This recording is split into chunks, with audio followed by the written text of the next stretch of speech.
ബാലകാണ്ഡം ബാക്കി ഭാഗം പറയുകയാണ്. അതിൻ്റെ തുടർച്ചയാണ്, ഇന്നലെ പറഞ്ഞതിൻ്റെ തുടർച്ചയാണ്. അങ്ങനെ അവർ വിശ്വാമിത്രനുമൊത്ത് യാത്ര തിരിച്ചു. ഗംഗാനദിയുടെ തീരത്തുള്ള ഗൗതമാശ്രമം കണ്ട് രാമൻ ചോദിച്ചു, മഹർഷേ, ഇത്രയും മനോഹരമായ ദിവ്യ ഫലകുസുമങ്ങൾ നിറഞ്ഞ ആശ്രമം ആരുടേതാണ്? ഇവിടെ മൃഗങ്ങളെ ഒന്നും കാണുന്നില്ലല്ലോ. അത് കേട്ട് വിശ്വാമിത്രൻ പറഞ്ഞു, കുമാര, ഇത് ഗൗതമ മഹർഷിയുടെ ആശ്രമമാണ്.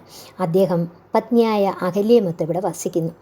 വിശ്വമോഹിനിയായ അഹല്യയുടെ സൗന്ദര്യം കണ്ട് ആകൃഷ്ടനായി ദേവേന്ദ്രൻ ഗൗതമ മഹർഷി സന്ധ്യാവന്ദനത്തിന് പോയ സമയത്ത് മഹർഷിയുടെ രൂപം ധരിച്ച് ആശ്രമത്തിൽ കടന്ന് അഹല്യയെ പ്രാപിച്ചു.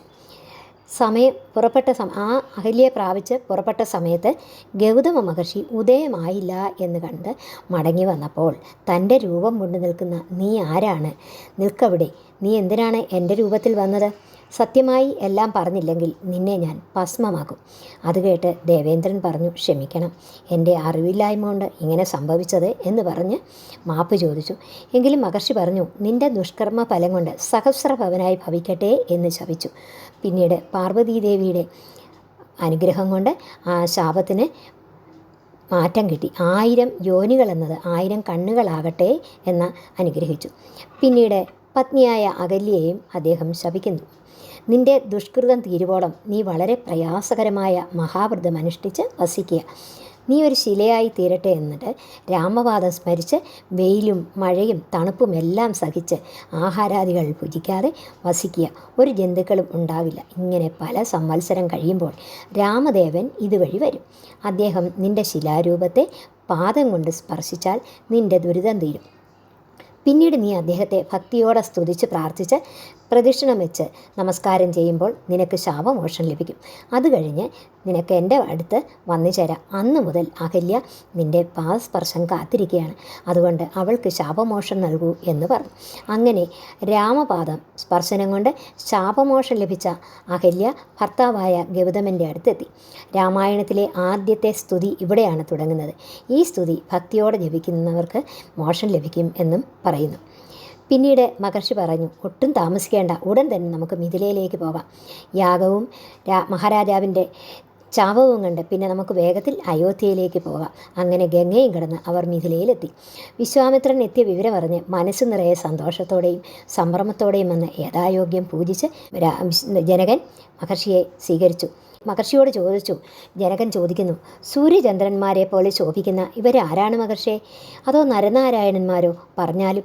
മഹർഷി പറഞ്ഞു, ഇവർ അയോധ്യയിലെ രാജാവായ ദശരഥൻ്റെ പുത്രന്മാരായ രാമനും അനുജൻ ലക്ഷ്മണനുമാണ്. ഇവർക്ക് പരമേശ്വര ചാപം കാണാൻ ആഗ്രഹമുള്ളതിലാണ്. അപ്പോൾ ജനകൻ പറഞ്ഞു, രാമൻ വില്ലു കുലച്ചാൽ എൻ്റെ പുത്രിയായ സീതയ്ക്ക് അനുരൂപനായ വരനാണ് രാമന് നൽകാമായിരുന്നു. അപ്പോൾ മഹർഷി പറഞ്ഞു, എല്ലാം ഈശ്വര നിശ്ചയം പോലെ, ഏതായാലും വില്ല് വരുത്തിയിടുക. അങ്ങനെ ശാപവാഹകന്മാരും 5000 കിങ്കരന്മാരും കൂടി മൃത്യുശാസന ശാപം എടുത്തുകൊണ്ടുവന്നു. ഖണ്ഡാസഹസ്ര മണികൾ കൊണ്ടും വസ്ത്രങ്ങളും ഭൂഷിതങ്ങളും കൊണ്ട് അലങ്കരിച്ച ആ പരമേശ്വര ശാപം കണ്ട് ശ്രീരാമൻ ചോദിച്ചു, മഹർഷിയെ, വില്ലെടുക്കാമോ? കുലയ്ക്കാമോ? മടിക്കേണ്ട, എല്ലാം ആകാം, അതുകൊണ്ട് നല്ലതേ വരൂ എന്ന് മഹർഷി പറഞ്ഞു. രാമൻ ചെന്ന് വണങ്ങി ആ വില്ലെടുത്ത് കുലച്ചു. ആ ശബ്ദം ലോകം മുഴുവൻ മാറ്റൽ കൊണ്ടു. അത്ഭുതത്തോടെ ആനന്ദത്തോടെ ജനങ്ങൾ പാടുകയും നൃത്തം ചെയ്യുകയും പുഷ്പങ്ങൾ വർഷിക്കുകയും ഒക്കെ ചെയ്തു. പിന്നീട് ദേവദേവനെ സ്തുതിച്ചു.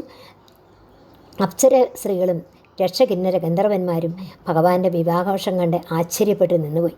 ജനകൻ സന്തോഷം കൊണ്ട് രാമനെ പുണർന്നു. ഇടിവെട്ടുന്ന പോലുള്ള ഒച്ച കേട്ട് രാജാക്കന്മാർ നടുങ്ങി. സീതാദേവി സന്തോഷത്താൽ മയിലിനെ പോലെ നൃത്തം വെച്ചു എന്ന് പറയുന്നു. ഉടനെ ജനകൻ്റെയും വിശ്വാമിത്രൻ്റെയും നിർദ്ദേശമനുസരിച്ച് സീതാദേവി ശ്രീരാമൻ്റെ കഴുത്തിൽ വരണമാല്യം ചാർത്തി. പിന്നീട് മഹർഷിയുടെ നിർദ്ദേശമനുസരിച്ച് ഒരു ദൂതൻ്റെ കയ്യിൽ അയോധ്യയിലേക്ക് പത്രം കൊടുത്തു. ഒട്ടും താമസിക്കാതെ ദശരഥ മഹാരാജാവ് രാജ്ഞിമാരോടും എല്ലാ പരിവാരങ്ങളോടും കൂടി അവിടെ എത്തി. ജനകൻ അവരെ വേണ്ടത് വിധം സ്വീകരിച്ച് സൽക്കരിച്ചു. രാമന്മാരുടെ വിവാഹത്തിനുള്ള ഒരുക്കം തുടങ്ങി. ആ സമയം ജനകൻ ദശരഥൻ്റെ കയ്യിൽ പിടിച്ചുകൊണ്ട് ചോദിച്ചു, അങ്ങയ്ക്ക് രാമനെ കൂടാതെ 3 പുത്രന്മാർ കൂടിയുണ്ടല്ലോ. എനിക്ക് 3 പുത്രിമാരുമുണ്ട്. അതുകൊണ്ട് അവർ 4 പേരുടെയും വിവാഹം നടത്തിയാലോ? അതിന് ദശരഥന് സമ്മതമായി. അങ്ങനെ 4 പേരുടെയും വിവാഹം വളരെ ആഘോഷമായി നടത്തി.